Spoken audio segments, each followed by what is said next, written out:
Bonjour et bienvenue dans la saison 2 de Métamorphose, le podcast qui éveille la conscience. Je suis Anne Guéquière, fondatrice du magazine Féminin Bio, auteure et éditrice de projets engagés pour un nouveau monde. Chaque lundi, dès 7h, nous partons ensemble à la découverte d'un sujet lumineux avec une personnalité qui porte une voix d'éveil des consciences. Ce podcast est soutenu par notre partenaire officiel, l'entreprise familiale Léa Nature, fabricant français de produits bio et naturels, expert des plantes aussi dans le domaine de la santé, avec les compléments alimentaires Biosens en grande surface et BioPure, la naturopathie pour tous en para, pharmacie et magasin bio. Merci à notre partenaire pour ses engagements en faveur de notre bien-être et de l'environnement. Métamorphose, le podcast qui éveille les consciences. Mon invité a choisi d'aller au-delà de ses peurs pour vivre ses rêves. Ce dépassement de soi lui a permis de transformer sa vie et de gagner confiance en lui. Grâce aux rencontres qu'il fait, il explore les dénominateurs communs aux humains pour transmettre des outils de compréhension de soi. Il est un jeune entrepreneur, coach et conférencier international. Nous allons parler d'audace pour entreprendre sa vie. David Laroche, soyez le bienvenu dans Métamorphose. Merci, salut. Salut David. Alors très jeune, tu as créé un business de coaching qui est basé sur ta propre expérience. Quelle révélation tu as eue en fait pour créer ça au départ ? Pour revenir un peu sur ton parcours. Ouais. C'est une question qui est complexe. En fait, moi, j'ai été mal dans ma peau. J'étais souvent, comme beaucoup de personnes, en train de me comparer par rapport aux autres. Et donc, je trouvais toujours quelqu'un de plus beau, plus pertinent, plus intelligent, plus charismatique. Et quand tu passes ton temps à te comparer, et ben forcément, tu te trouves pas très bien, tu te trouves pas intéressant. Et ça crée une vraie frustration chez moi. Et j'avais l'impression d'être incapable en termes de communication. Ma grosse souffrance, c'était m'exprimer et rentrer en lien avec l'autre. Sauf qu'à ce moment-là, je suis persuadé que tu peux rien y faire. C'est-à-dire que je pense vraiment que la timidité, c'est quelque chose que tu as. Et si tu l'as, pas de bol. T'avais quel âge à ce moment-là à peu près, juste pour resituer le... Entre 12 et 16. Ouais, ado quoi. Ouais, entre 12 et 16. Et donc, cette situation, elle dure. Ça me paraît sans solution jusqu'à temps qu'il va y avoir plusieurs événements en série. Ma prof de français qui va nous faire du théâtre. Ma mère qui en a marre parce que je suis régulièrement en train de me plaindre. Et un jour, elle me dit, écoute, j'en ai vraiment marre que tu te plaignes. Si ta vie, elle te va pas, tu la changes. Mais je veux plus t'entendre. Ce jour-là, j'en veux vraiment à ma mère. Elle va me dire d'ailleurs plus tard que je vais arrêter de lui parler. Et parce que je lui en veux. Mais en fait, c'était vraiment essentiel qu'elle me dise ça. Il y a eu cette vidéo de Martin Luther King, I Have a Dream, qui m'a vraiment touché. J'ai eu les larmes aux yeux. Je me suis dit, en fait, moi aussi, j'ai un rêve. Et puis, le rugby, tout ça, c'est un peu arrivé en même temps. La frustration de ne pas trouver de solution. Et donc, j'ai démarré la recherche de solutions. Sauf que quand tu cherches tout seul, c'est lent. Et c'est à 18 ans que j'ai découvert qu'il existait des livres, des audios, des formations, des conférences. Et là, c'est devenu boulimique. Je faisais que ça, en fait. Et donc, de 18 jusqu'à 21 ans, j'explore tout ce que je peux sur la psychologie, la performance, le bien-être, la spiritualité, lâcher prise, le coaching. Je tombe vraiment amoureux de ça. Je fais mon premier stage en salle à 21 ans, un truc comme ça, 20-21 ans. Et au deuxième jour, moi, je faisais des études d'ingénieur en informatique. Et là, je me suis dit, je suis allé voir le formateur. Je lui ai dit, voilà, je veux faire ce métier, en fait. Je veux dédier ma vie à aider les personnes à prendre confiance en eux. Ça, c'était le démarrage. Je veux transmettre aux autres les outils pour arriver à se sentir mieux. Quand tu étais ado et que tu avais vu Martin Luther King, en tout cas cette vidéo, tu avais un rêve à ce moment-là ? Mon rêve, en fait, Même si c'était pas concret, mais... Non, c'était pas très concret, mais mon rêve, c'était de ne plus souffrir, d'avoir confiance en moi, oser m'exprimer et arriver à être en couple. Parce qu'à ce moment-là, c'est la source principale de souffrance, elle est dans la relation avec mon père, d'un côté, et de l'autre côté, le fait de ne pas arriver à créer la relation que je voudrais avec les filles. Tu te sentais différent, quelqu'un d'atypique à ce moment-là ? Comme beaucoup d'ados, mais particulièrement ? Je sais pas.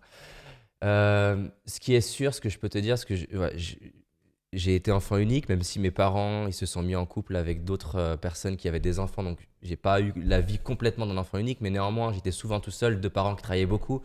Donc, beaucoup de temps tout seul et beaucoup de temps avec des adultes. Et là où j'étais le moins bien, c'était avec les autres jeunes. J'étais très bien avec les adultes parce que j'avais compris comment ils fonctionnaient, comment leur parler. Mais dès que j'étais avec des jeunes, j'avais un peu la sensation d'être en décalage, pas comprendre les codes, pas comprendre comment tu parles à un autre jeune. Donc ça, c'était peut-être l'endroit où je me sentais en décalage. Ouais, c'est ce qui me vient C'est comme ce qui ça. vient. Aujourd'hui, tu incites et tu le dis, tu avais envie d'aider les autres, puisque toi-même, tu avais eu cette souffrance. Et tu dis qu'il faut avoir le courage de vivre la vie qui nous inspire vraiment. Mais c'est pas évident, justement. C'est pour ça que je te posais cette question de savoir et de discerner ce qui nous inspire. Parce que souvent, on peut être aussi dans une construction caractérielle en réponse à une blessure, mais en réalité, c'est pas ce qui nous inspire vraiment. C'est juste qu'on cherche simplement la réparation.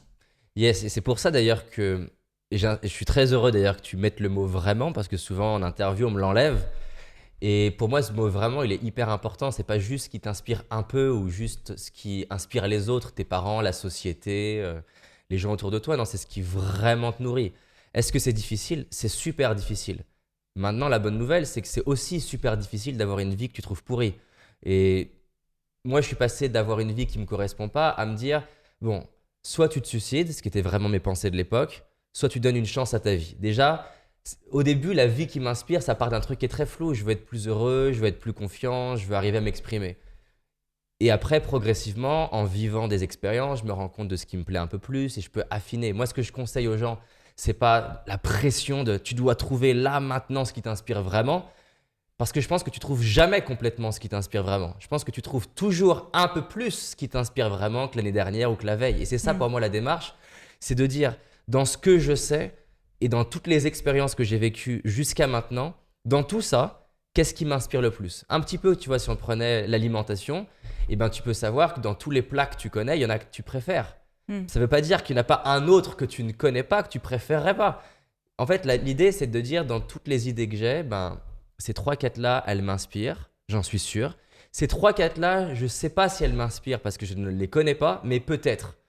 Et je vais provoquer le plus d'expériences possible pour avoir un petit peu de la matière et me dire, bah, tiens, peut-être qu'une vie idéale pour moi, dans mon cas, eh ben, c'est un peu de vidéo, parce que j'adore la vidéo, c'est un peu de technologie, c'est beaucoup de psychologie, c'est du storytelling, c'est de la science, parce que j'adore la science, et c'est des gens qui font des trucs incroyables. Et si j'arrive à mixer ça, il y a des grandes chances que je sois heureux. Et au début, voilà, c'est flou, mais progressivement, plus je le fais, plus je peux enlever des choses. Comment tu invites les gens justement à opérer ce discernement? Est-ce qu'il faut à la fois faire un retrait en soi, qui est quand même nécessaire? Il y a plein de manières de découvrir ce qui t'inspire. Déjà, la première chose, c'est de regarder ce que ta vie, elle démontre. J'adore les Américains sur beaucoup d'aspects, mais il y a un endroit où je vais tendance à regarder un petit peu ce qu'ils font de loin, parce que pour moi, ils vont un peu trop vite, c'est que c'est très facile de confondre l'excitation avec ce qui t'inspire vraiment. C'est très facile de confondre le fantasme de voir quelqu'un sur Instagram ou à la télé et de dire « Ah, c'est ça mon rêve » parce que ça paraît cool et ce qui t'inspire véritablement. Et c'est pour ça que souvent, j'écoute pas ce que les gens me disent qu'ils veulent, mais j'écoute ce que leur vie, et je regarde ce que leur vie démontre. Je vais prendre un exemple. Ce qui m'intéresse, c'est pas ce que la personne elle me dise, moi je veux une Ferrari. Ce qui m'intéresse, c'est où est-ce qu'elle dépense son temps et son énergie et ses pensées et son argent naturellement sans s'en rendre compte. Peut-être que naturellement, elle va regarder une typologie de film. Et peut-être qu'elle se juge dessus en disant mais non, mais les films c'est pas utile, c'est du divertissement. Ouais, mais tu choisis quand même un type de film plutôt qu'un autre. Qu'est-ce que tu vas chercher dans ces films-là? Tu choisis un type de relation avec des amis plutôt qu'un autre type de relation. Qu'est-ce que tu vas chercher? Quand tu voyages, on voyage pour des raisons différentes. Certains, ils voyagent pour le paysage, d'autres, ils voyagent pour la culture, d'autres, ils voyagent pour les relations, d'autres, ils voyagent parce qu'ils veulent juste explorer. Et ça dit beaucoup sur soi. Et moi, ce que j'essaie de voir, c'est pas ce que les gens me disent, parce que j'aime bien dire, j'ai une école de coaching sur 2 ans, j'aime bien dire à mes élèves, vos clients, ils vont vous mentir. Pas parce qu'ils veulent vous mentir, parce qu'ils se mentent tout le temps à eux-mêmes. Donc, j'écoute pas beaucoup ce que les gens me racontent. T'es dans le non-verbal? Je suis dans le non-verbal et je regarde ce que vraiment leur vie démontre au quotidien. Est-ce qu'ils me disent qu'ils veulent être entrepreneurs? Est-ce que déjà, ils entreprennent des choses en dehors du papier, je suis entrepreneur? Est-ce qu'ils ont mené des projets? Est-ce qu'ils rassemblent des gens autour d'eux depuis très longtemps? Alors cela dit, Sœur Emmanuelle disait, ma carrière a commencé à 62 ans. J'ai toujours trouvé ça très fun. Alors bien sûr, elle voulait dire sa véritable vocation, telle qu'on l'a connue avec les Alors, pauvres, je suis sûr de moi, etc. si on creusait sa vie, je passais du temps avec elle, sa vocation, elle a démarré il y a très, très, très longtemps. Certainement. Elle a certainement pris forme dans une forme qui vraiment se dit, ça, c'est la bonne forme pour moi. Mais je suis sûr que toutes ces expériences de vie l'ont amené à trouver cette forme. J'aime beaucoup l'ikigai et les Japonais ils disent que l'ikigai, tu n'es pas censé le trouver trop vite parce que tu es censé, tu vois, explorer un peu en cercle. Là où tu apportes de la valeur aux autres, mais ça te plaît pas. Là où ça te plaît, mais t'es nul. Là où t'es nul, mais ça apporte rien. Et tu fais ces cercles jusqu'à temps que progressivement, tu mettes les pièces du puzzle. Pourquoi il pense qu'il faut prendre son temps? Parce que tu ne peux savourer que quelque chose que tu n'avais pas avant. Et en plus de ça, ça prend du temps de découvrir toutes les subtilités qui font que tu sais ce que tu aimes. Parce que j'aime bien dire, dans un même métier, il y a 1000 manières de le faire, il y en a peut-être 900 qui ne te correspondent pas. Je peux savoir que j'aime le coaching, mais il y a plein de styles de coaching qui me nourrissent pas. Donc, j'essaie de regarder ce que leur vie le démontre, où est-ce qu'ils mettent naturel. Par exemple, une question que j'adore, c'est ok, si je vais chez toi, qu'est-ce que je vois? Et ça dit beaucoup sur la personne. Parce qu'elle peut me dire, par exemple, ah oui, moi, mon objectif, c'est gagner beaucoup d'argent. Est-ce que je vais trouver un livre sur l'argent dans chez toi? Est-ce que je vais trouver des SMS où tu parles d'argent? Est-ce que tu es organisé et structuré sur le sujet de l'argent? Est-ce que régulièrement tu y penses? Est-ce que régulièrement tu as des rêves? Parce que tout le monde peut dire je veux de l'argent. Mais le vouloir, ça veut rien dire. Par contre, toutes les personnes que je connais qui gagnent de l'argent, ils pensent souvent, ont des conversations, sont très structurées, sont très organisées dessus, se forment dessus. La personne peut me dire, tiens, le voyage, c'est important. Bah, si tu vas chez elle, tu vas vite voir si c'est vrai. Il va avoir des objets des précédents voyages. Sur son ordinateur, il va avoir des photos. On est organisé, structuré, discipliné, motivé, inspiré, concentré là où on a des valeurs. Par exemple, c'est hyper intéressant en tant qu'entrepreneur de non pas écouter ce que ton collaborateur te dit, mais ce qui naturellement il démontre. Certains, c'est plus fort qu'eux, ils adorent la relation. Et ils sont tout le temps en train d'être en relation. Si quelqu'un n'est pas comme ça et me dit, moi, ma valeur numéro 1, c'est les relations, mon rêve implique des relations, j'ai un doute quand même. Donc, je regarde ce que sa vie démontre. Et l'autre chose que je regarde avec elle, c'est là où naturellement elle a beaucoup d'énergie. Ce qui m'intéresse, c'est les endroits où justement c'est extrême. Par exemple, il est 23h30 le soir, t'es fatigué. C'est quoi le sujet de conversation? Il suffit que je t'en parle, juste je t'en parle, boum, il y a de l'énergie. Tu viens d'échouer, on t'est critiqué publiquement, tu viens de faire une erreur. Dans quel genre de domaine, malgré ça, tu continues? Parce que les gens ils viennent me voir et me disent « Ah David, tu sais, j'ai abandonné. » Je dis « Bah pourquoi? Parce que j'ai échoué. » Quand tu abandonnes quelque chose parce que tu as échoué, c'est souvent que ce n'est pas le bon projet. Parce que quand c'est vraiment, vraiment le bon projet, la personne qui vient me voir, elle me dit c'est dur l'échec. Elle me dit ah j'ai envie d'abandonner. Mais c'est pas le même ton. C'est en fait je suis pas très bien, je pense à abandonner, mais quand je creuse, tu t'es sûr, tu as envie d'abandonner? Non, c'est hors de question. Tu utilises des outils, alors tu es très intuitif, hein, ça se sent et ça se voit et tu le dis. Tu es aussi formé à différentes voies, je pense à l'énéagramme par exemple. Tu utilises ça concrètement quand tu rencontres? Comment tu fais pour saisir cette énergie que tu rencontres chez l'autre? Et en même temps, tu ne peux pas rencontrer tout le monde. Non plus. Non plus, c'est sûr. Alors, il y a plein d'outils. Je maîtrise plein d'outils qui m'aident et qui m'accompagnent. Et comme je dis dans mon école de coaching, je vais vous transmettre des centaines d'outils pour qu'à la fin, vous puissiez les oublier. Vous ne le voyez pas, mais il dessine sur la table en même temps. Je ne sais pas si ça s'entend. Oui, peut-être, essentiellement. En fait, pour moi, c'est important d'amener les coachs à un stade où ils sont inconsciemment compétents. Et donc, du coup, où tu n'as plus besoin de réfléchir. Un sportif de haut niveau, il ne réfléchit plus sur le terrain. Donc, il y a plein de choses qui m'ont beaucoup aidé. Et je remercie d'ailleurs toutes les personnes qui m'ont impacté, qui m'ont transmis des bouts de ce puzzle. Donc, l'énéagramme, c'en est un. Le disque, c'en est un autre. Après, il y a aussi... par exemple, l'analyse transactionnelle. Tout ça, c'est des morceaux du puzzle qui vont m'aider à comprendre. D'autres choses qui sont moins connues, qui vont m'aider à avoir une grille de lecture de ce qui se passe. Mais tu l'as dit tout à l'heure, pour moi, mon plus bel outil, c'est ce que dit le non-verbal de la personne quand je lui parle. Et ça dit tellement de choses. Et ça me fascine. Ça, c'est un don, un talent, tu penses, dans ton discernement ou dans ton appel? Non, j'ai aucun don. Je dirais que j'ai de l'amour. Non, mais du don, je pense pas. Quand je dis le mot don, je le pense au niveau de talent. C'est-à-dire qu'on reçoit tous une forme d'aptitude, des choses qui naturellement vont où notre énergie va. Ouais, alors c'est ça la vie qui est incroyable. Et pour les personnes qui nous écoutent, c'est intéressant qu'ils le regardent eux-mêmes. Je suis assez fasciné de voir comment nos blessures de notre enfance et le setup, alors je ne sais pas comment on peut dire en français, la mise en mouvement. Ouais, tout l'environnement qu'on a eu dans notre enfance, que ce soit l'environnement positif, négatif, agréable, désagréable, tout ça pour moi, il contribue à notre mission de vie, à notre projet de vie. Et donc, c'était génial. J'étais souvent tout seul, avec des adultes, timides. Donc, ça m'a donné forcément, cet environnement, une faculté d'observation que tu n'as pas quand tu es extraverti, parce que tu es en train de parler. Moi, j'étais en train de me dire « Ah, j'aimerais parler ». Et donc, du coup, je regardais beaucoup. Donc ça, c'est sûr, ça m'a donné quelque chose. Après, me sentir être une merde, ça m'a apporté aussi beaucoup. Parce que du coup, ça m'a créé un désir de comprendre comment je fonctionnais, comprendre comment être heureux. Donc le mélange de passer beaucoup de temps à observer et avoir un amour de la psychologie, déjà ces deux trucs-là, tu rajoutes à ça une blessure de vouloir prouver quelque chose à mon père, comme quoi je suis à la hauteur, ça m'a donné un désir énorme d'ambition, un désir d'être excellent que j'ai toujours en moi et que j'adore et qui m'anime toujours. Mais quand tu mixes un amour de la psychologie, un désir d'observer l'autre et un désir de le faire au niveau le plus excellent possible, pousser dans un domaine, ça t'aide à devenir bon. Sauf qu'aujourd'hui, tu es dans cette conscience que ce n'est plus en réponse simplement à la blessure. C'est ça. Mais c'est ça qui est beau, c'est qu'en fait, pour moi, les blessures de ta vie, tu as deux choix. Soit tu les subis toute ta vie, ou alors tu peux construire dessus et les utiliser. Tu vois, Martin Luther King, il n'aurait pas été lui-même s'il n'avait pas ressenti cette injustice à un moment donné dans un bus de voir cette dame noire, comment les traiter. C'est-à-dire que tout ce qu'on est, on l'est beaucoup en rapport à nos blessures. Maintenant, soit je les subis tout le reste de ma vie et c'est mes blessures qui dirigent ma vie et je deviens l'instrument et le pantin de mes blessures, ou alors j'apprends à construire ça, à les transcender, à les transformer. Je ne ferais pas ce métier si j'avais pas eu la blessure de me sentir inintéressant et d'avoir du mal à m'exprimer. D'ailleurs, ce que j'adore faire avec les entrepreneurs, c'est les aider à communiquer leurs projets, leurs produits d'une manière qui est intéressante. L'idée de rendre quelque chose intéressant, c'est l'histoire de ma vie. Arriver à communiquer, c'est l'histoire de ma vie. Donc, nos blessures, moi, je les aime. Aujourd'hui, tu as le sentiment d'avoir acquis une sorte de totale confiance en toi, où il y a des moments où ça revient, en fait, ça, et c'est ce chemin qui se tricote qui est aussi extraordinaire. Le jour où j'ai totalement confiance en moi, il y a un vrai problème.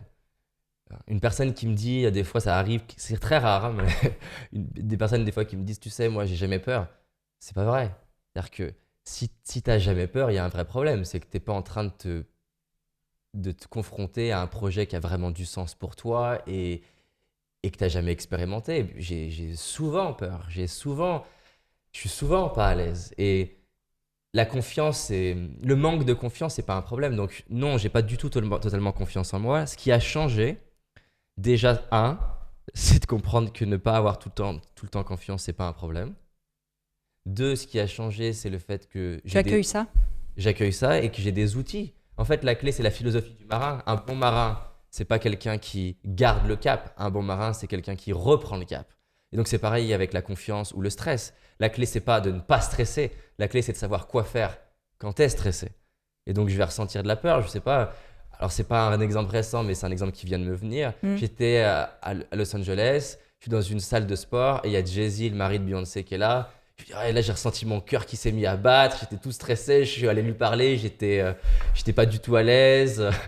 J'arrivais pas à sortir un mot d'anglais alors que normalement, ça va quand même un peu mieux. Je me suis trouvé extrêmement nul et il a été sympa avec moi. J'ai été nul et extrêmement stressé.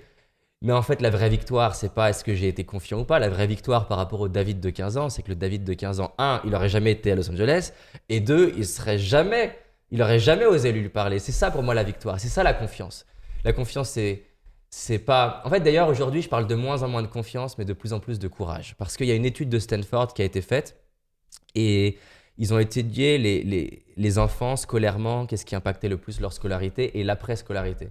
Et ils se sont rendus compte que le problème qu'il y a, non pas dans la confiance en soi, mais dans la perception qu'on a de la confiance, c'est qu'on perçoit souvent la confiance comme une absence de peur, une absence de stress.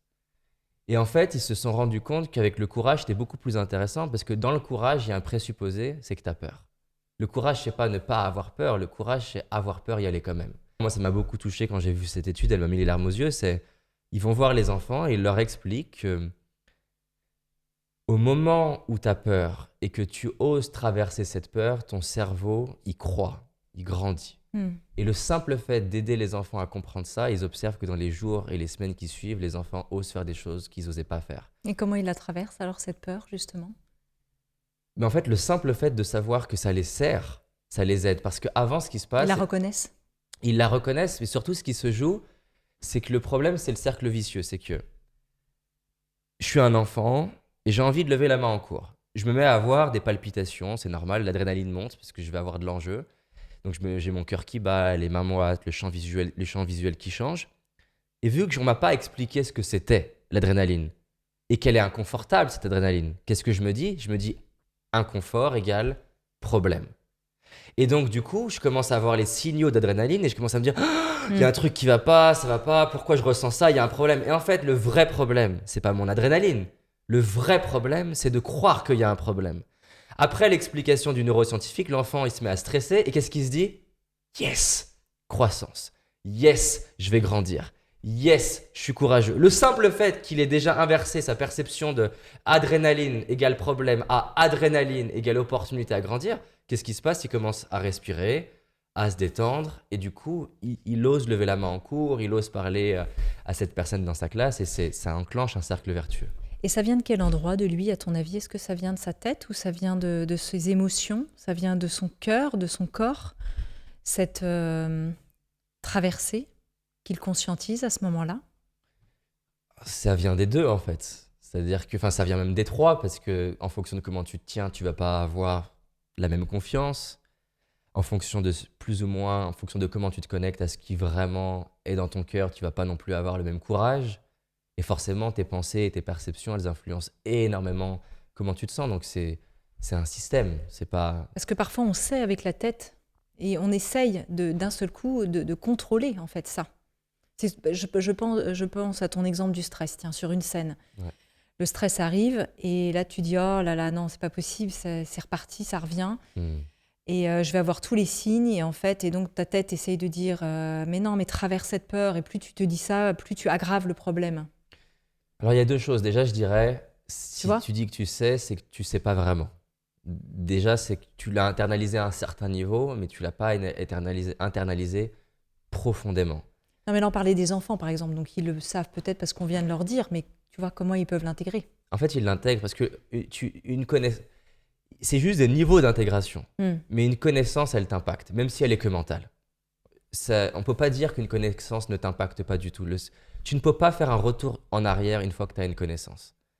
Est-ce que tu arriveras à être tout le temps confiant et est-ce que l'enfant il arrivera dans toutes les situations? Non. Est-ce qu'on peut l'aider à intégrer un peu plus dans le corps? Oui. Mais le simple fait qu'il le sache, ça va faire une différence parce que ça va réduire la vitesse à laquelle le cercle vicieux s'installe. Et du coup, c'est un petit peu comme deux voix. C'est-à-dire qu'avant, il n'y avait qu'une voix qui s'exprimait. Stress égale problème, tu vas rater, tu vas être nul. Et d'un coup, il y a au moins une petite voix. Elle est peut-être pas aussi grosse que si on faisait un travail avec le corps.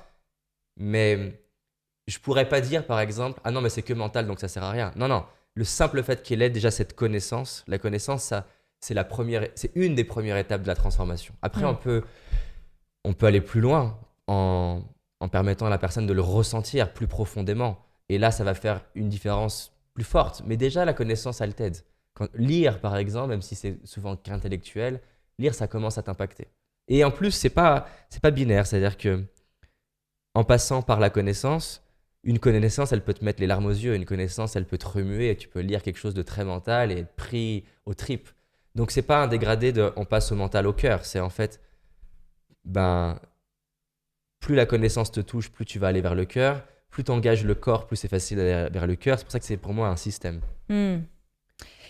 Justement, ça me faisait penser à cette histoire des schémas limitants à l'intérieur de nous.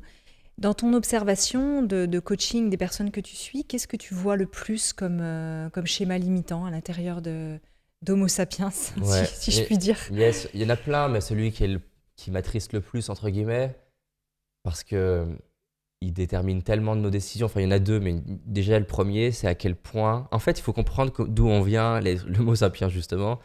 On est né dans des petites tribus. Et dans une petite tribu, pour survivre en tant qu'être humain, on est un être qui est à la fois extrêmement fort ensemble et extrêmement fragile tout seul, contrairement à plein d'espèces qui, la maman peut partir. Nous, on n'est pas autonome avant longtemps. Et en fait, en réalité, même adulte, on n'est pas autonome tout seul. Tu as besoin de ta tribu. Et donc, du coup, la peur qui est la plus importante chez l'être humain, c'est la peur d'être rejeté de ton cercle social. À la préhistoire, elle a beaucoup de sens. Parce que si tu es rejeté de ton cercle social... C'est la mort. C'est la mort. Et parce que tu ne pourras pas intégrer une autre tribu. Si tu arrives et tu te pointes et tu dis, voilà, désolé, j'ai été exclu de ma tribu, il n'y a personne qui va t'accueillir. Oui. Et donc, c'est effectivement, comme tu viens de le dire, et là, au niveau du reptilien, ton cerveau reptilien, c'est la mort. Aujourd'hui, c'est plus le cas. Aujourd'hui, ta famille de sang peut ne pas comprendre ton rêve et ne pas soutenir le fait que tu as envie de faire ton voyage autour du monde alors que tu devrais faire tes études d'avocat, par exemple, ou j'en sais rien quel exemple on pourrait prendre. Aujourd'hui, si ta famille de sang ne te soutient pas, en fait, tu peux trouver une autre tribu qui va te soutenir. Tes amis d'enfance, ils correspondent pas à l'idéal de ta vie d'aujourd'hui, tu peux trouver d'autres gens. Tu peux trouver d'autres gens virtuellement, tu peux trouver des gens juste... Rien que le fait d'écouter un podcast, c'est...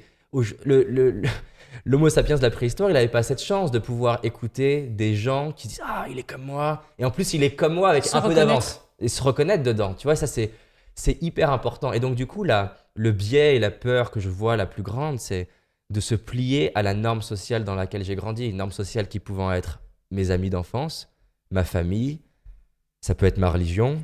À plus grande échelle, ça peut être ma ville. À plus grande échelle, mon pays et les codes de mon pays. Et puis le transgénérationnel, voire même le karma si on y croit. Exactement. Et donc, pour moi, le plus beau cadeau qu'on peut s'offrir, c'est de se rendre compte qu'au moment où on ose être soi-même, au moment où on se dit, en fait, tant pis. Si les gens autour de moi, mes parents, mes enfants, mes amis autour de moi, ils n'arrivent pas à m'aimer comme je suis, avec mes rêves, avec ce qui m'inspire, avec ma façon de m'habiller, ma façon de me parler, ils ne me méritent pas. Et au moment où j'ai le courage de faire ça, le moment où j'ai le courage de me dire, en fait, soit tu m'aimes comme je suis, soit tu ne me mérites pas, au moment où tu fais ça, il y a un truc incroyable qui se passe, c'est que tu te mets à t'attirer des gens pour qui, comme t'es, c'est incroyable. Et ils ont envie de contribuer à ton projet, ils ont envie de participer à l'aventure, que ce soit si tu es entrepreneur, ils ont envie de rejoindre ton équipe, si tu es dans l'associatif, ils ont envie de participer à l'association, ils ont envie d'être en couple avec toi, ils ont envie d'être amis avec toi. Et il n'y a rien de plus beau pour un être humain que d'être entouré de gens pour qui tu n'as pas besoin de te justifier à longueur de journée, de dire « mon rêve, c'est ça ». Et j'ai envie de faire ça, et j'ai envie d'être comme ça et le faire de cette manière-là. Et donc ça, c'est le truc le plus profond, parce que je vois tellement de gens qui n'osent pas, je sais pas, par exemple, lancer leur chaîne YouTube, parce que dans leur famille, ils ont grandi avec « vivons cachés, vivons heureux ». Des personnes qui n'osent pas être des artistes, parce que dans leur famille, ben voilà, les artistes, c'est des gens bizarres et perchés. Ça gagne pas bien sa vie. Ça gagne pas bien sa vie, c'est dangereux, c'est risqué. Donc ça, c'est un des plus gros, c'est... Je confonds, et il y a une grosse confusion, je confonds amour et soutien. Et c'est hyper important de comprendre la différence. On a tendance à croire que quand c'est confortable et que quelqu'un nous valorise ou quelqu'un nous dit « je crois en toi », c'est de l'amour. Ça, c'est pas de l'amour, c'est une partie de l'amour. Parce que tu peux aimer quelqu'un et le challenger, tu peux aimer quelqu'un et lui dire « mais qu'est-ce que t'attends ?» Et puis ça peut être conditionnel. Et bien sûr, ça peut être conditionnel. Et donc, tu as de bonnes notes, donc je t'aime. Exactement. Et tu es avocat, donc je t'aime. Et c'est hyper important de comprendre que le plus beau cadeau que tu peux faire à ta famille et à tes amis, c'est justement de ne pas te subordonner à leurs peurs et à leurs limites. Combien de fois tu as des parents qui disent à leurs enfants « non, fais pas ça » et une fois que l'enfant, il ose le faire et que ça commence à marcher et qu'il le voit épanoui, ils disent « bah en fait, tu avais raison ». Parce qu'en fait, beaucoup de parents et beaucoup d'amis, au fond, une fois qu'on passe les peurs, ce qu'ils veulent pour toi, c'est que tu sois heureux. Mais ce qui va se passer, c'est que par protection, ils vont te mettre leur peur, ils vont te mettre leur schéma limitant. Mais exactement comme un parent peut aimer ses enfants, c'est pas pour ça que tu vas devoir laisser tes enfants dicter ta vie.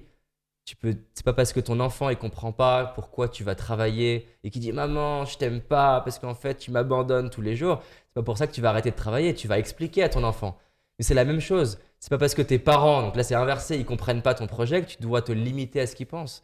Et ce qui est malheureux, c'est qu'il y a des personnes, leurs parents sont décédés et ils continuent d'obéir à l'injonction. D'obéir à l'injonction de nos parents. Donc ça, c'est un des plus grands.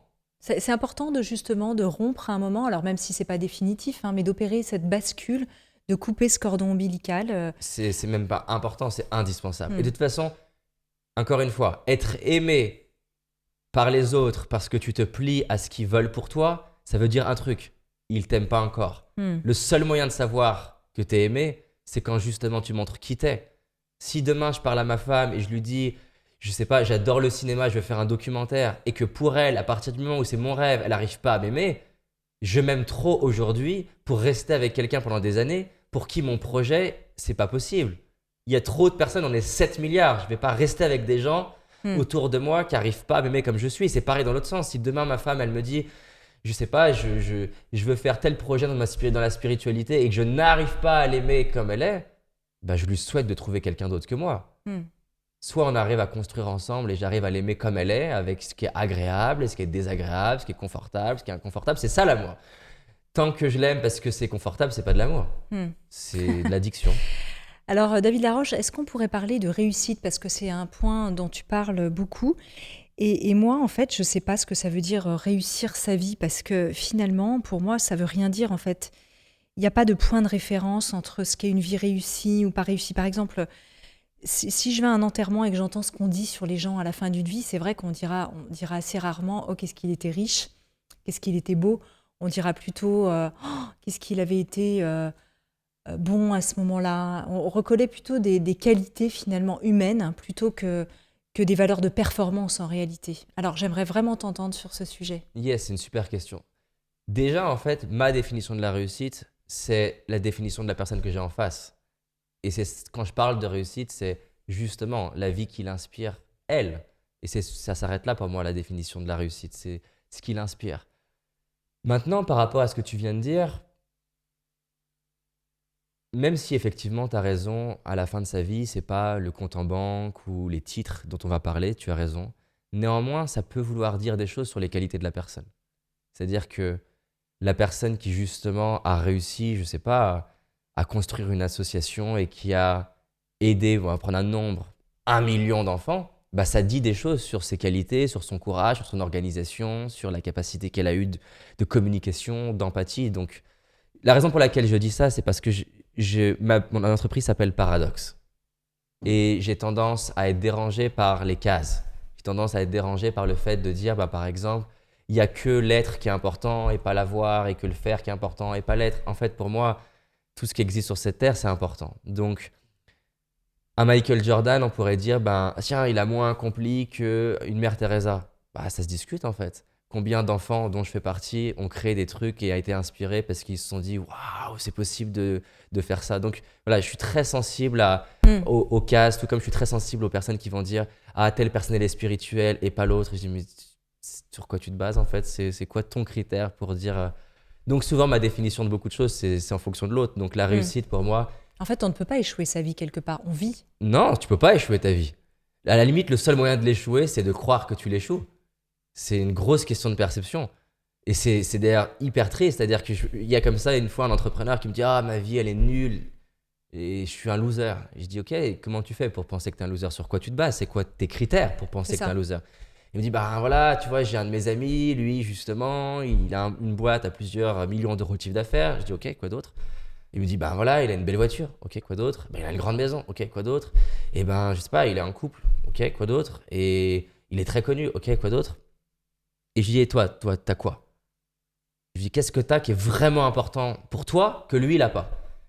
Et ben, j'ai rien, David. Non, mais qu'est-ce que t'as qui est vraiment important pour toi que lui n'a pas? Et ben, je vais à l'église tous les dimanches et c'est important pour moi. Je dis, ok, est-ce que tu remplacerais la Ferrari par l'église? Il dit, ah, bah non, jamais! Je dis, bah alors, du coup, ça a quelle valeur pour toi? Ben, c'est énorme pour moi. Je dis, quoi d'autre que t'as? Eh ben, j'ai une super relation avec mon ado. Je dis, ok, c'est comment lui, sa relation avec ses enfants? Ben, c'est pas terrible. Donc, est-ce que tu échangerais sa boîte contre la relation avec ton ado? Il me dit, bah non, jamais. Je dis, bah en fait, dans ton monde à toi, c'est qui le plus riche? Bah en fait, c'est moi. Et à un moment, quand il dit ça, tu vois, il a les larmes aux yeux, il se rend compte qu'en fait, il réussit.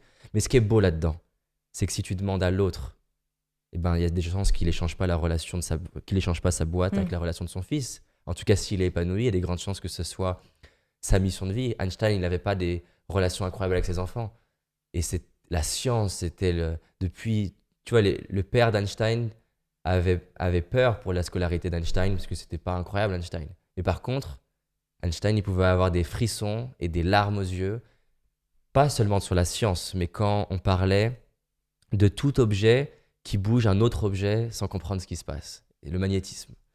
Et c'est ça qui l'a amené à étudier tout ce qu'il a étudié. Et il pouvait avoir les larmes aux yeux là-dedans. Et il n'aurait pas échangé ça contre beaucoup de choses. Donc, c'est pour ça que c'est vraiment personnel. Et les gens vont dire, ah, mais lui, justement, sa vie, elle est pourrie, parce qu'il ne met pas de relation sur sa femme, et il met de relation sur sa boîte. Mais en fait, il y a des grandes chances qu'il ne les change pas, en fait. Oui, c'est vrai que dans la notion de réussite, souvent, on associe le mot performance. Et on associe l'humain à devenir performant. Et donc, quelque part, moi, j'entends une certaine manière peut-être de se robotiser parfois, alors qu'en fait, réussir sa vie, est-ce que c'est pas tout simplement être là? Si je prends l'analogie avec l'arbre, par exemple, qui croît, Il n'a pas à être plus performant que son voisin, il est simplement là. Il traverse. Ah, encore une fois, tu vois, c'est ce que je te dis juste avant. Je crois beaucoup au pouvoir de l'être. Mm. Et pour moi, on est là pour être. Maintenant, encore une fois, pour moi, j'ai trop d'amour pour la vie et trop de confiance pour la vie que si la vie a créé le avoir, le donner et le faire, c'est aussi pour l'être. Et tu vois, parce que j'adore dans mon audience et je suis très content que mes parents aient divorcé très tôt et d'en avoir souffert parce que ça m'a donné une flexibilité à... Et en plus, ma mère, j'ai grandi proche d'une cité, mon père dans un autre endroit, donc j'avais des gens autour de moi très différents. Mm. Et aujourd'hui, j'adore ça parce que dans mon audience, j'ai des personnes très dans la performance sportive, j'ai des champions du monde en clients, j'ai des entrepreneurs qui sont dans la performance. J'ai aussi des personnes qui font beaucoup de méditation, de création d'associations, yoga. Et j'ai vraiment les deux et je m'éclate, moi, dans ces paradoxes. Et tu sais, ce qui est drôle, c'est que souvent, la personne qui vient me voir et qui est dans la performance, qui va le plus l'aider, elle vient me voir souvent pour être plus performante. Ce qui va le plus l'aider, c'est que je l'aide à justement être plus dans la gratitude, lâcher prise, profiter de la vie, apprécier. Et paradoxalement, souvent, elle va être plus performante en lâchant un peu sa performance.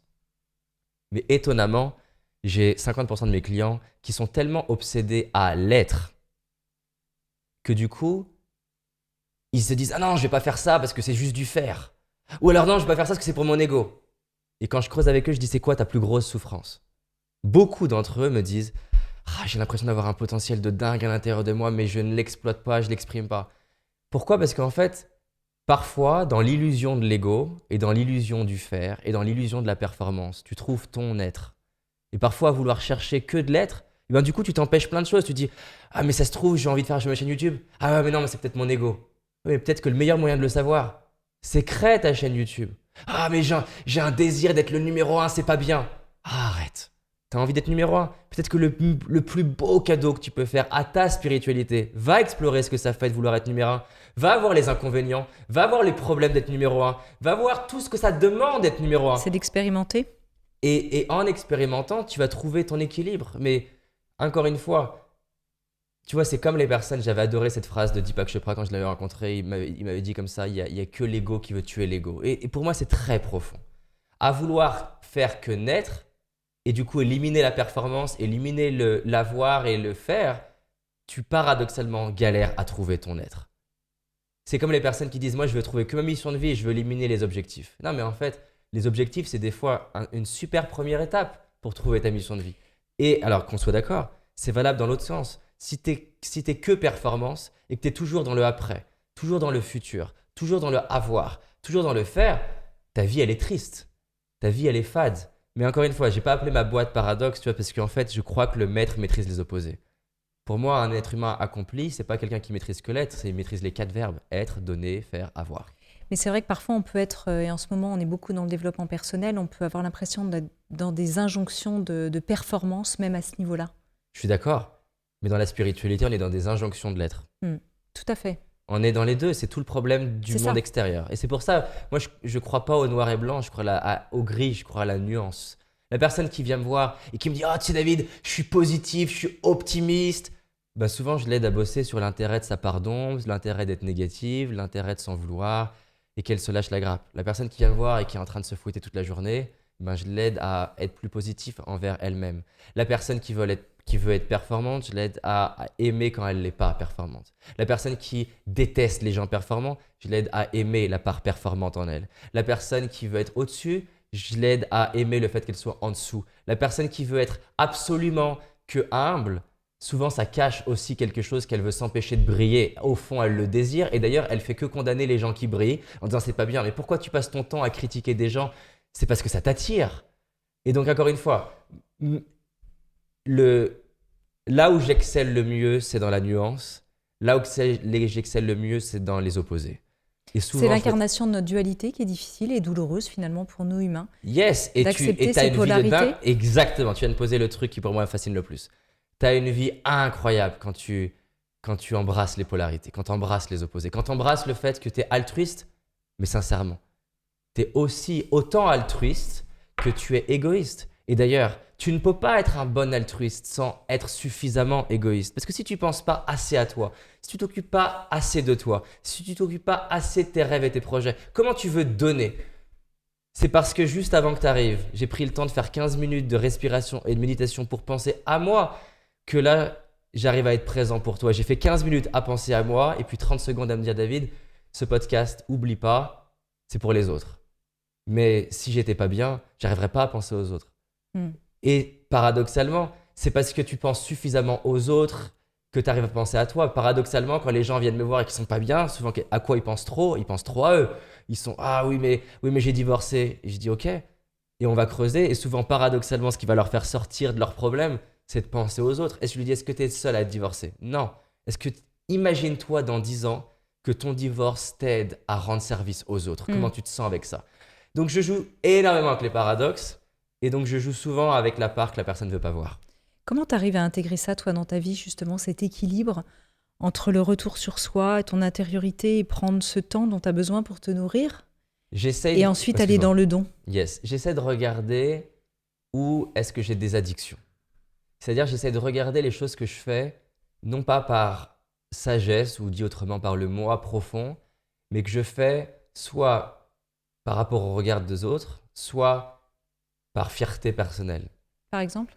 J'en ai plein des exemples. Alors, ou dans les addictions, oui. Ouais, parce que c'est un problème qui concerne tout le monde. Yes. On est tous Quand je parle d'addiction, c'est pas seulement addiction alimentaire. Je parle par exemple... Non, mais au téléphone, ça peut être tout et n'importe quoi. Je vais te donner un exemple. Alors, attends, laisse-moi réfléchir. J'en ai plein qui me viennent, mais je vais en trouver un bon. T'as le micro qui est parti. Ouais, il est là.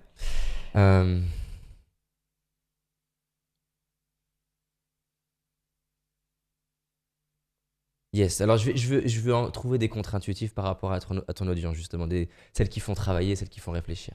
Oui. J'ai beaucoup de mes clients dans l'univers de la spiritualité qui... Ah, lui, je l'adore. Ce client ou cet exemple, les deux ? Les deux, parce que c'est vraiment l'histoire de ma vie et je suis content d'avoir bossé dessus. Ils ont un biais, ils ont une addiction autour de donner plutôt que prendre. C'est mieux de donner que prendre. Et je les fais travailler là-dessus. Je dis, OK, pour donner, pour que ça soit possible de donner, ça veut dire qu'il faut être deux. Il me dit, OK, jusque-là, je te suis. Et donc, pour que tu puisses donner, ça veut dire qu'en face, il faut qu'il y ait quelqu'un qui accepte et donc qui prenne. Donc, si c'est mieux de donner, ça veut dire que quand toi, tu donnes, toi, tu es la bonne personne et l'autre est la mauvaise personne. Tu m'expliques ça ? Alors là, souvent, ça fait un gros bug. Je dis alors pourquoi il y en aurait un qui est mieux parce qu'il donne et l'autre qui est mieux parce qu'il prend ? Et pourquoi je vais les faire travailler là-dessus ? C'est que souvent, beaucoup de problèmes de notre vie sont liés à nos addictions. Par exemple, la personne a une association et elle veut tellement donner aux autres, qu'elle s'épuise, qu'elle se fatigue, qu'elle dit oui à tout. Alors ça, celui-là, c'en est un que j'adore. On retrouve les profils types en énéagramme, là, d'ailleurs, quand tu dis ça. Exactement, la personne, par exemple, va dire oui à tout. Le 4 ou le 2. Et bah tiens, on pourrait prendre l'énéagramme et prendre les addictions. Ouais. La personne, elle dit oui à tout, et elle dit tellement oui à tout et trop vite et sans réflexion, et par addiction, pas par sagesse, par désir que l'autre me voit comme une bonne personne, que du coup, j'ai plus de temps et j'ai plus d'énergie pour dire oui à ce qui est profond, pour dire oui à ma mission de vie. Ça t'arrive de le faire ? Plein de fois. Ouais. Plein de fois, parce que je sais pas, j'ai un client qui va, par exemple, on est en plein coaching, et le temps passe et la personne gratte un peu du temps et je me dis il faudrait que j'arrête, mais je dis non quand même, on est en plein dans le truc, ouais. Il faut que je sois là pour elle. Et en fait, en disant oui à cette personne-là, je suis moins en forme parce que j'ai pas fait mes respirations entre mon autre coaching, en me faisant croire que j'étais une bonne personne parce que j'ai donné à elle et je me vois pas que je donne moins bien à la suivante. En me donnant dans mes séminaires, ça a été une spécialité, à finir à 1h du matin parce que je réponds à toutes les questions jusqu'à 1h du matin. Et ben du coup, quand je vais voir... Tu t'oublies. Je vais m'oublier, mais surtout quand je vais être avec ma mère derrière, je suis crevé et je suis pas présent. Donc c'est une illusion. En étant plus à l'aise avec être la mauvaise personne qui donne un peu moins, eh ben, je peux donner mieux à un autre moment. Donc ça, c'en est un. Mais si on prend le 3, eh ben, l'addiction, pour reprendre ce que tu disais, l'addiction à vouloir gagner, elle te fait perdre. Elle te fait perdre parce que si tu veux… Le problème du 3 en énéagramme, vu qu'il veut tout gagner, eh ben, il gagne des choses qui n'ont pas de sens. La super question d'un 3, c'est où est-ce que tu as envie de perdre ? Consciemment. Le 3, il devient incroyablement fort et sage quand il est capable de dire « là, je veux perdre. Je suis OK de perdre, je suis OK d'être nul. Par contre, je vais mettre toute ma force du 3 à ces 2-3 endroits-là parce que ça a le plus de sens. Le 1, perfectionniste, pareil. Comme je dis à tous mes clients perfectionnistes, je dis c'est un pouvoir magique, le perfectionnisme. Le problème, c'est que ton pouvoir, tu l'as transformé en ton maître. Ce pouvoir-là faisant ton esclave, entre guillemets. La question du perfectionniste, c'est pas d'arrêter d'être perfectionniste, c'est de savoir où l'être et surtout où ne pas l'être. Typiquement, ça sert à rien que je fasse des cartes de visite pendant des heures que je vais pas distribuer. Par contre, peut-être que je vais mettre mon perfectionnisme sur mon livre parce que ça a plus de sens, ou sur la relation avec mes enfants parce que ça a plus de sens. Et tu ne peux pas arriver à le faire, pour reprendre sur ce que tu disais, parce que ça va être mental. Mais au moment où tu internalises profondément qu'à vouloir tellement être perfectionniste, du coup, c'est ce qui t'amène à faire des erreurs, qu'à vouloir tellement gagner partout, ça t'amène à perdre, qu'à vouloir tellement donner à tout le monde, ça t'amène à ne pas pouvoir donner à ceux à qui tu veux donner de la manière où tu veux le donner, qu'à vouloir comprendre toutes les connaissances où tu n'arrives pas à maîtriser les connaissances que tu veux ou à les transmettre de la bonne manière. Donc voilà, souvent, j'essaie de montrer à la personne que là où elle a une addiction, du coup, ça l'empêche de croître. Un qui est énormément présent dont moi j'ai souffert, c'est dans le développement personnel, tu as envie d'être quelqu'un de bien. À vouloir être tellement quelqu'un de bien, je vais te donner un exemple pour moi dans ma vie. Un parent qui est équilibré, qui est aligné, il n'est pas là pour être bien perçu pour son enfant. Quand j'ai un parent qui me dit, je lui dis qu'est-ce que tu veux qui est le plus important pour toi et qui me dit le plus important pour moi, c'est que mon fils soit fier de moi. Je dis c'est le plus important pour toi? C'est vraiment ce qui est le plus essentiel? Il dit oui, c'est ça. Je dis ok, alors imaginons tu as le choix entre une pilule bleue et pilule rouge. Pilule bleue, si tu la prends, ton fils est fier de toi, mais il n'a pas la vie qu'il inspire. Pilule rouge, l'inverse, oui. Ton fils, c'est pas. Même il te critique, il n'est pas content, mais il a la vie qu'il inspire. Tu choisis quoi? Ah, ben en fait, je choisis la vie qu'il inspire, quitte à qu'il m'en veuille. Et parfois, pour aider ton fils ou ta fille à qu'il ait la vie qu'il inspire, ben ça demande de faire comme ma mère a fait, à faire quelque chose que j'ai détesté. Tu m'aurais demandé le soir même, et même 6 mois plus tard, ta mère, t'en penses quoi? J'aurais dit, c'est une mauvaise mère. En tant que coach, j'avais ce problème. Je voulais tellement que mon client soit content, tellement qu'il m'applaudisse et qu'il me dise, ah, David, t'es quelqu'un de bien, que du coup, le truc dure parfois à lui dire. Je lui disais pas. Et c'est ce qui va me déranger dans. T'es sorti de là aujourd'hui? T'as l'impression? Je serais jamais sorti de ça. Par contre, j'ai eu plus de nuances, tu vois. Et au début, moi, j'étais vraiment dans le mouvement de la pensée positive et du développement personnel, donc management positif, éducation positive. Mais en fait, c'est 50% de la réponse. Il y a de la place à la valorisation, il y a de la place à l'encouragement. Au soutien. Il y a de la place au soutien, mais il y a aussi de la place à parfois dire à la personne « Attends, mais la dernière fois, tu m'as dit que tu allais en parler à ton mari. Tu fais quoi ?» Et ce moment où je suis capable de passer du mec sympa dans le coaching au mec casse-couille dans le coaching ou dur dans le coaching, les deux, c'est de l'amour. Moi, je crois beaucoup, et c'est une idée d'Einstein, que l'amour, c'est la synthèse des opposés, et l'amour, c'est être capable d'être présent et être absent. Une maman qui essaye d'être trop présente, elle étouffe son enfant. Une maman qui est absente, elle ne donne pas les ressources à son enfant. Et donc voilà, c'est… Est-ce que c'est l'amour ou la vie finalement? C'est les deux, l'amour c'est la vie, et la vie c'est l'amour. Tu dis une phrase que j'aime bien, tu dis de vivre chaque jour comme si vous étiez aveugle depuis 10 ans et que vous veniez de retrouver la vue. Alors pour les aveugles, c'est peut-être un peu dur comme phrase. Et bien dans ce cas-là, pour les aveugles, ça serait de vivre comme si tu avais perdu tes membres. Tu sais, c'est un truc, j'adore ce que tu viens de dire, parce que là, je me suis lancé sur TikTok, et sur TikTok, il y a beaucoup de jeunes. Mes filles. Comment? Mes filles. Tes filles. Trop cool. Et c'est incroyable, j'adore lire leurs commentaires parce qu'ils sont tellement entiers et ils sont tellement intenses. Quand ils adorent, ils adorent. Quand ils aiment pas, ils aiment pas. Et il y a un truc, par exemple, tu vois, il y a une vidéo qu'on a diffusée où je parle de la relation avec ma mère et il y a une jeune fille qui dit « Ouais, mais moi, j'ai pas de maman. » Et en fait, ce qui est drôle, c'est que c'est pas le sujet de la vidéo. Ma mère, dans l'exemple, elle illustre juste une personne importante pour moi.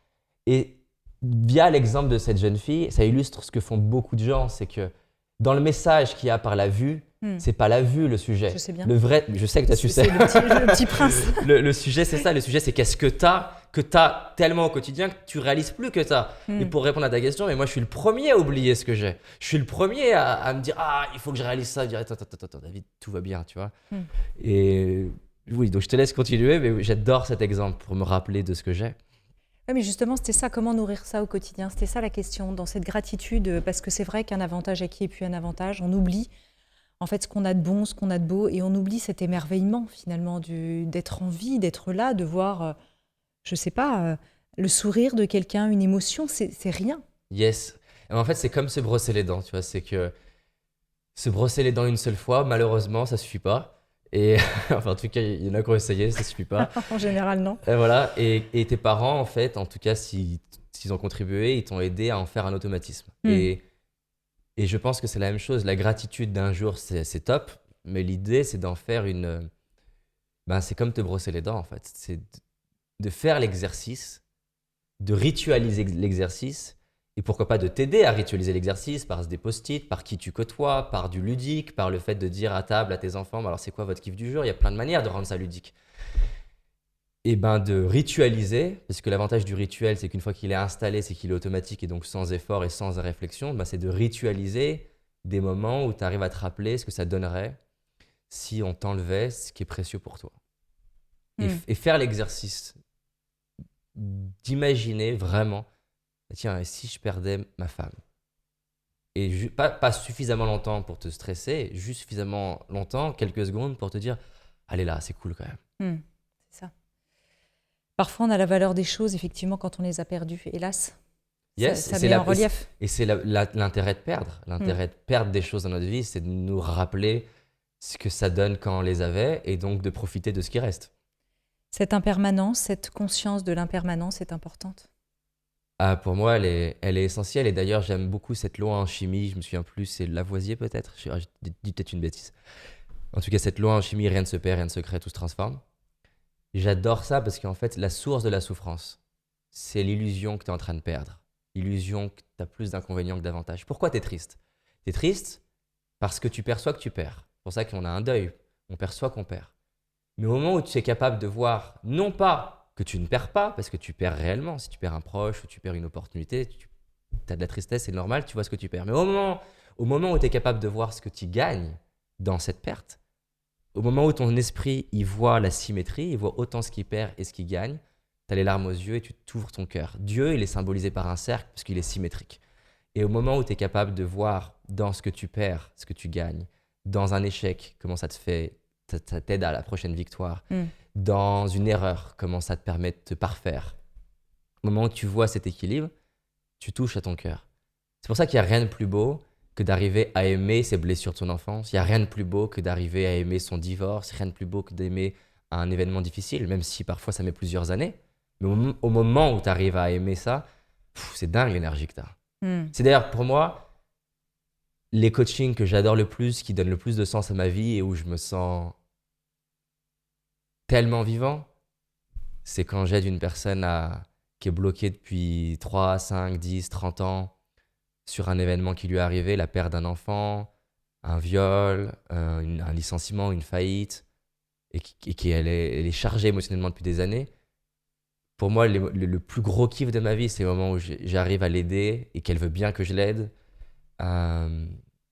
Et qu'elle voit que cet événement l'a autant fait grandir que l'a autant détruite qu'elle l'a fait grandir. Au moment où elle touche ça, la personne, l'amour qui se dégage d'elle, la confiance qui se dégage d'elle, la puissance qui se dégage d'elle, c'est incroyable. Et surtout ce qu'elle va faire derrière, la force qu'elle a derrière, c'est incroyable. Parce que souvent on parle d'acceptation dans le développement personnel, mais pour moi c'est que le premier niveau. Accepter, au fond, personne n'a envie d'accepter. Accepter, il y a un petit côté... Bon, voilà, je passe à autre chose après. Je passe à autre chose après. Et surtout, il y a un petit côté, ça n'aurait pas dû avoir lieu. Tu vois, mon mari m'a trompé, j'accepte. Mais il y a un côté, je vais avoir ce poids le reste de ma vie, j'ai accepté. Moi, je veux pas que la personne elle accepte, ou en tout cas que ce soit une première étape. Je veux qu'elle le transcende, je veux qu'elle le transforme. Oprah, elle a transcendé ce qui lui est arrivé. Elle n'a pas oublié ce qui lui est arrivé. C'est aller avec. C'est exactement, c'est aller avec, je dirais, c'est construire avec. Cette femme, il y a un TED comme ça, c'est le marathon de la paix, quelque chose comme ça. Et ce TED, il est incroyable. C'est une femme, donc je crois que c'est au Liban ou un pays qui était en guerre à ce moment-là. Et son rêve, c'est de courir. Elle se met à courir, un peu comme Forrest Gump. Un jour, elle court dehors. Il y a un bus qui passe, la percute. Elle se retrouve dans un lit d'hôpital, plusieurs mois de coma. Elle se réveille. Et la première chose que lui dit le médecin après plusieurs mois de coma, c'est « Madame, plus jamais vous allez pouvoir courir ». C'est normal d'avoir un trauma quand déjà tu ne pourras plus courir et quand ton rêve il est anéanti. Mais ce qui est dingue chez cette femme-là, c'est qu'après plusieurs jours, semaines, elle va se poser cette question. non pas comment je l'accepte, parce que tu peux pas réellement complètement accepter ça, mais comment j'en fais quelque chose. Comment je construis avec ça. Et depuis son lit d'hôpital, avec l'aide de son mari, elle va organiser le premier marathon, alors que le mot marathon n'existe même pas dans sa langue, dans son pays, le premier marathon pour la paix dans son pays. Et elle va donner envie à des coureurs de partout dans le monde d'aller courir dans un pays où il y a de la guerre.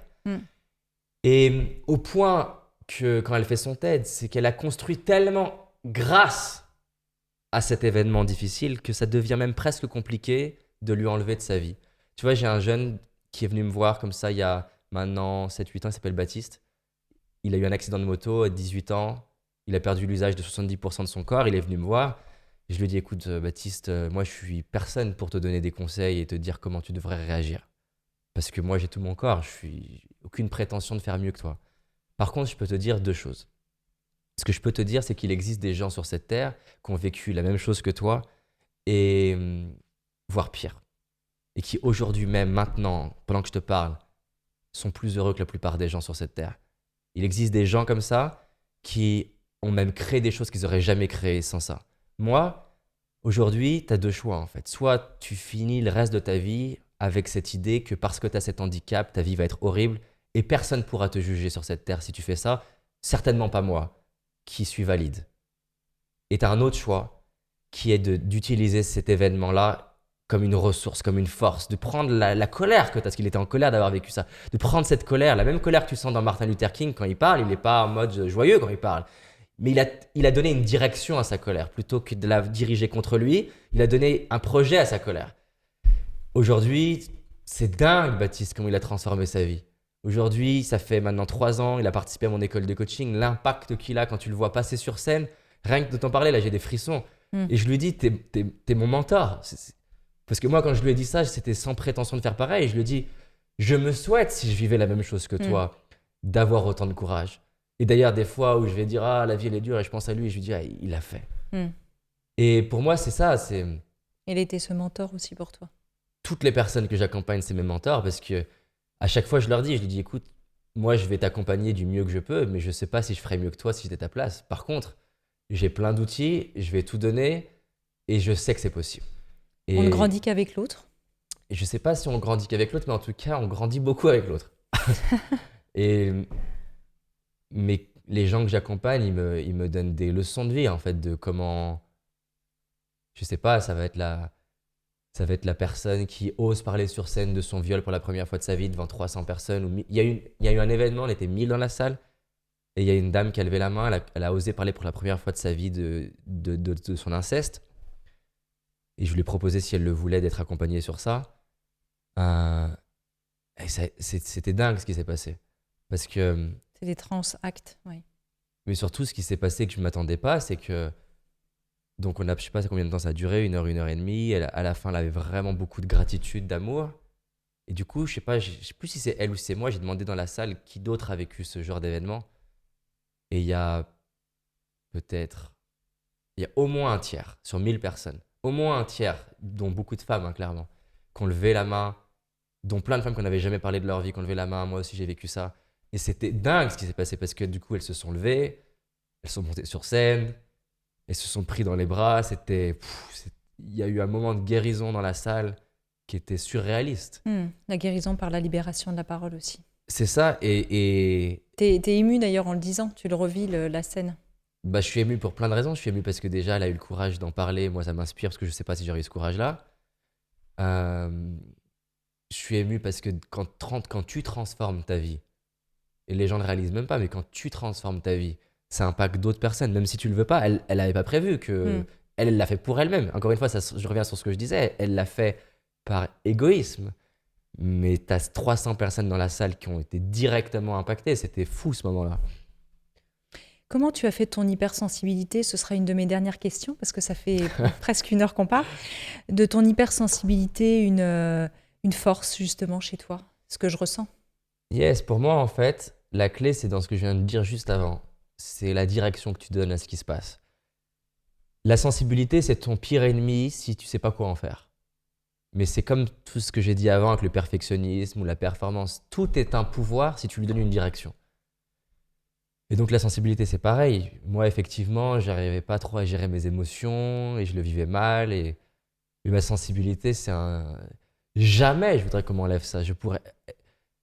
Ça me donne une empathie déjà que je pourrais pas avoir si j'avais pas cette sensibilité. J'arrive à, j'arrive à me mettre dans la tête de l'autre et dans la peau de l'autre et à exprimer des choses que la personne, du coup, elle arrive des fois du mal à m'exprimer sur elle-même. Donc, cette sensibilité, pourquoi aujourd'hui elle me sert? C'est parce qu'elle est dirigée vers mon projet, en fait. Et donc, je conseille à toutes les personnes, que ce soit sur la sensibilité ou sur n'importe quoi, en fait, tout est un problème quand tu penses que c'est un problème. J'adore cette phrase. Le seul problème que tu as, c'est de C'est de penser que c'est un que t'as- problème. c'est de croire que tu as un problème. Et tout devient une opportunité quand tu décides de le voir comme une opportunité et que tu cherches en quoi c'est une opportunité et que tu en fais une opportunité. Ma sensibilité, tu vois, je vais donner un exemple. Pendant longtemps, je voyais les Américains, et dont spécialement Tony Robbins, et je me disais, oh là là, pour faire ce métier à grande échelle, il faut être grand, très grand.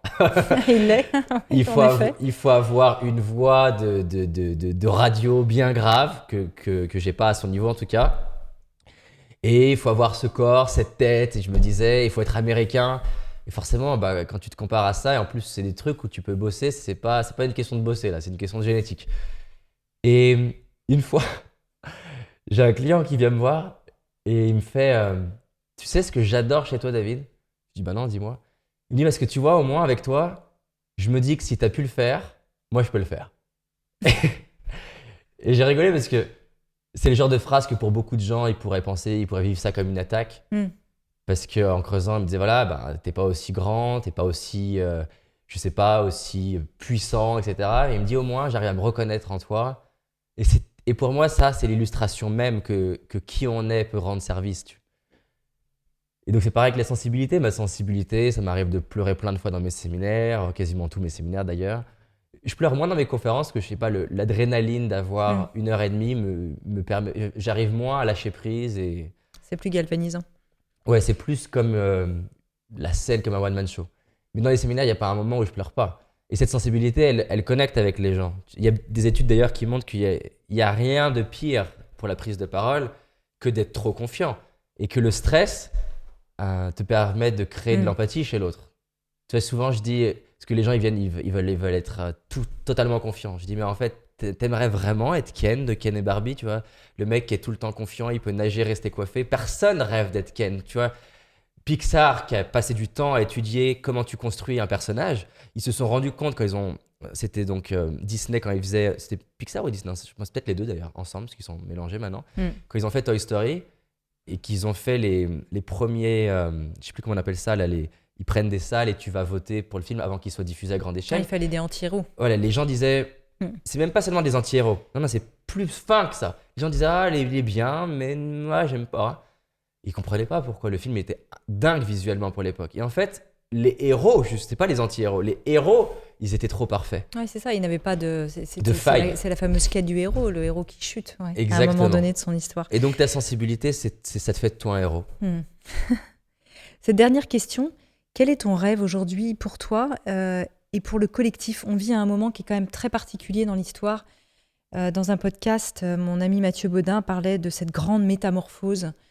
Il ne voulait pas l'appeler le grand chaos, mais la grande métamorphose qu'on vit en ce moment. Quelle est ta vision? Alors déjà,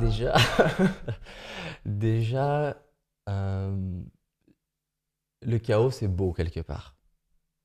J'adore ce mot chaordique qui veut dire l'ordre dans le chaos. Donc il réunit les deux. Yes, c'est dangereux l'ordre aussi. Hein. L'ordre a de la beauté, le chaos a de la beauté, parce que tu vois, tu te réinventes dans le chaos. Les cartes, elles sont redistribuées dans le chaos. Tu sors de ta zone de confort dans le chaos. Donc, c'est sûr que là, on vit une période à tous les niveaux, sanitaire, économique, relationnel, financier. C'est les cartes qui sont en train d'être redistribuées. Mais il y a quelque chose de magnifique là-dedans. C'est-à-dire qu'il y a des opportunités qu'il n'y avait pas.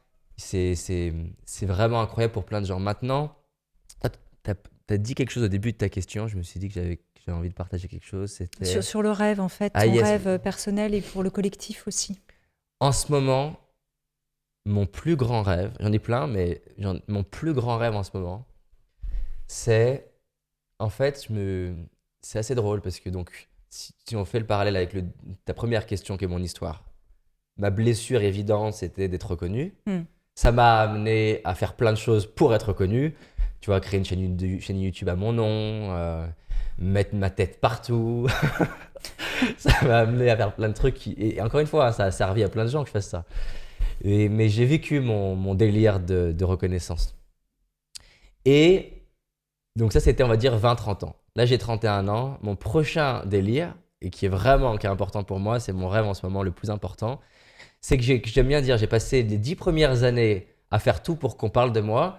Je veux faire, c'est métaphorique, les 10 suivantes à faire tout pour disparaître. Alors, je vais expliquer ce que ça veut dire. En fait, aujourd'hui, mon kiff, c'est créer une culture d'entreprise de dingue. Je veux m'entourer, et c'est déjà le cas en partie, mais je veux m'entourer encore plus. En fait, moi, en ce moment, alors bien sûr, hein, les moments où j'accompagne les gens, c'est incroyable. Mais ça fait 10 ans que je le vis. Mais l'autre chose le deuxième truc qui en ce moment est incroyable pour moi, que j'adore, c'est quand j'ai quelqu'un dans mon équipe qui fait quelque chose que j'aurais pas réussi à faire. Et ça me rend, enfin, je sais pas, c'est dingue pour moi ce truc-là. J'adore quand il y a un montage de vidéo et que je le regarde et je me dis, oh les cons, ils ont fait un truc et j'aurais pas réussi à le faire. Et donc avoir des gens qui expriment leur génie à un endroit où c'est mieux que moi, j'adore. Mais tout comme, tu vois, je suis pas un fan de foot, mais je peux passer 3 heures à regarder les meilleurs tirs. Parce que l'être humain poussé à son paroxysme dans le génie, je sais pas, j'adore ça. Et donc, en ce moment, mon kiff, c'est construire une organisation de gens qui sont ultra inspirés par leur métier et avec qui, ensemble, ça c'est de la mission de l'entreprise, on l'a formalisé récemment, on l'a retravaillé. On a travaillé mission, vision, valeur, etc.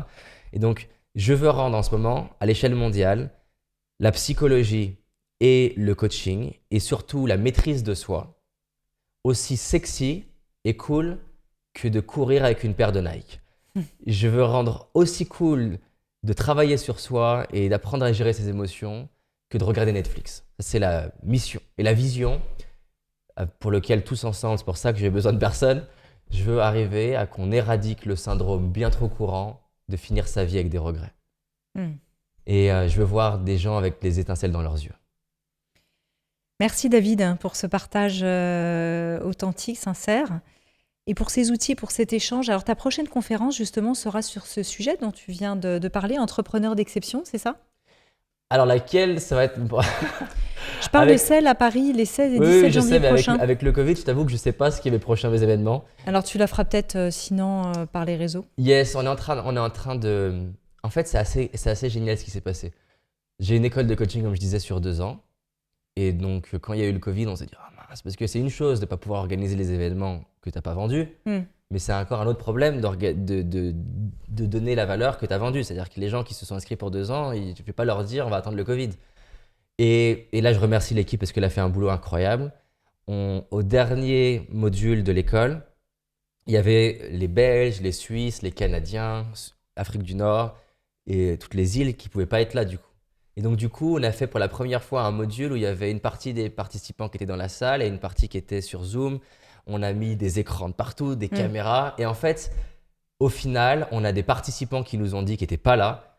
J'ai encore plus kiffé ne pas être là. Pourquoi ? Alors spécialement dans le coaching, parce que du coup, vu qu'on avait mis, on voit pas, mais il y a une batterie de caméras autour, on est bien équipé. Du coup, ils pouvaient voir des gros plans, des micro-expressions des coachés, comme ils ne voient jamais quand tu es dans une salle et tu vois pas. Tu vois. Et donc, du coup, ça nous a donné plein d'idées, de nouveaux formats. Et ce qui est sûr, c'est qu'en 2021, là, on va faire un énorme événement numérique. Ça va être un truc de dingue, mais je vais pas tout...